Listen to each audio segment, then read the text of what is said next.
Okay, good day everyone. I'm ISM Entrada, and today we're gonna tackle simple interest. So before we start, here's our learning objectives. First, we'll be defining simple interest and its key components. Also, we're gonna apply the formulas to solve real-world financial problems. What do you already know about simple interest? Hmm? So ano nga ba ang simple interest? So simple interest is the money earned or paid for borrowing or investing over time. It's also based on a fixed percentage or the original amount, which is the principal. It's also common in loans, savings, and investments. Okay, before I show you the formulas, let us get to know exactly what each letters in the formula stand for. So we have B, principals. It's the original amount of money invested or borrowed. Next, we have the T, the time, is the duration of the loan or the investment. Next, we have the R, which is the rate. It's the rate of interest that is charged or earned during a specific time period. Then, here's our formula. So, we have interest equals P multiplied to rate multiplied to time. Next, we have for rate is rate equals interest over P times time. For time naman, time equals interest over P times R. For maturity value naman is maturity value equals P plus I equals P times 1 plus R times T. Okay, so now let's proceed to our problems. So here's our problem number 1. Let's read it first before we solve it. So, a group of office workers in Makati has a paluwagan of 10,000 per person per month for 10 people. Maria is scheduled to receive her 100,000 payout in the 8th month. She needs it now. The paluwagan manager agrees to advance her the 100,000, but she must still pay her 10 monthly dues of 10,000. As a fee for the advance, she must pay an extra 12,000 at the end of the 10th month.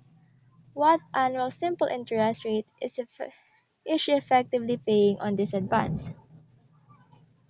So our first problem is finding the effective interest rate Maria is paying on her Palawagan advance. So here we are solving for R. So we'll be using the rate formula here, there. So nilabas na yung given natin which is yung P natin is 100K.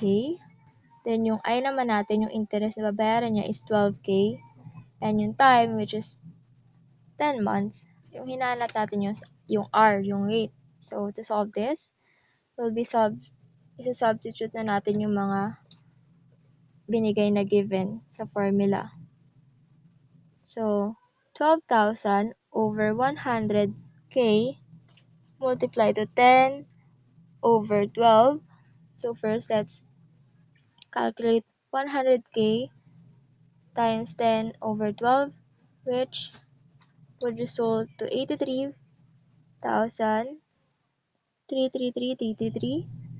12,000 then over 83,333 would result to 14.4. So Maria is effectively paying an annual simple interest rate of 14.4%. So now we'll be proceeding to problem number 2. A business in Binondo takes a 500K loan. The terms are 8% simple interest for the first 1.5 years, then 10% simple interest on the original principal for any time thereafter.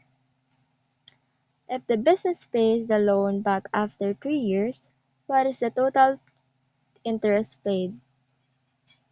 So in problem number 2 is about business loan with changing simple interest rate.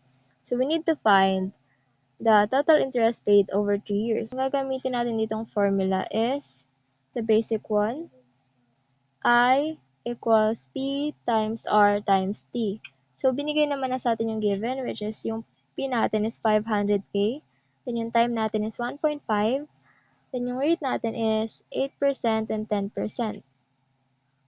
And yung hinahanap natin is yung interest. So first, i-calculate natin yung 8%, which is 500K times 0.08 times 1.5 would result to 60,000. Then, next natin yung 10K, ay 10%. So, 500K times 0.10 times 1.5 would result to 75K. Yun nga, adding those two interest amount would give us the total interest paid of 135,000. Well, that's all po. Thank you for listening.